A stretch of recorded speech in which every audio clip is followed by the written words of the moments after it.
Hello guys! So for today's video, ayan, active na active yung manok natin. Konting update muna tayo sa aking backyard. So pasensya na guys kasi medyo naging busy lang ako sa aking bagong trabaho. Pero every week mag-a-upload pa rin ako ng mga video. Ayan na nga, live na live yung aking mga goldfish, yung mga orando ko. So naririto rin yung mga pea-dirt na nai-out ko na rin yung iba nito. Dito naman yung aking mga platinum white, albino. Marami na rin na naianak nito, ipakita ko sa inyo mamaya. Dito naman ay yung mga HB white o yung white pastel na tinatawag. Sobrang dami, pipintog ng mga tiyan ng mga to. So ito yung mga albino white na kanina sinasabi ko. Hindi lang dyan, meron din dito sa mga black container. Iiwalay ko na rin pala dito yung mga babae at lalaki kapag nakikita ko na. So dito yung mga snake skin natin, AFR.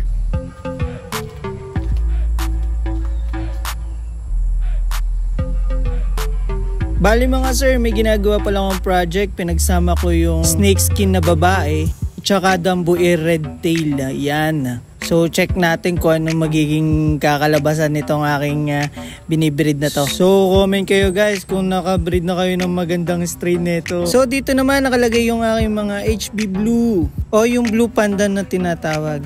Medyo marami na rin ako napalaki nito at marami na rin ako na-out nito. Sa mga nagtatanong guys kung magkano tong aking mga guppies, pwede kayong pumunta sa aking FB page. Then message nyo lang din ako. So dito nga pala sa ref tab na to, naka 75 na fry ako ng ating mga beta. So sobrang dami nito. Bali, nanay ko at ako ang nagbe-breed din nito. Bali, doon sa last episode na pinakita ko sa inyo, so ito na, ganito na kalalaki yung na-breed ng nanay ko. By next month, ijajaring ko na rin to.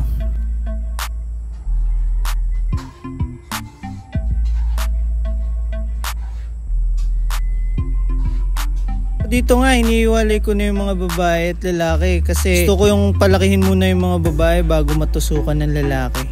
Hey! Ganun kasi yung turo sa akin para daw mas marami daw mag-drop.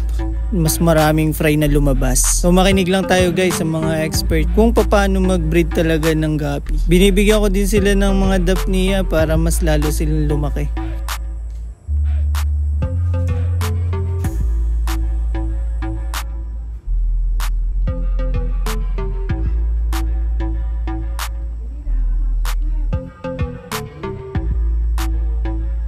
So dito nga no, konti pa lang yung nabibreed ko ng Tiger Mosaic. Ito yung isa sa pinakamatagal kong maparami. Kukunti lang kasi mag-drop to eh.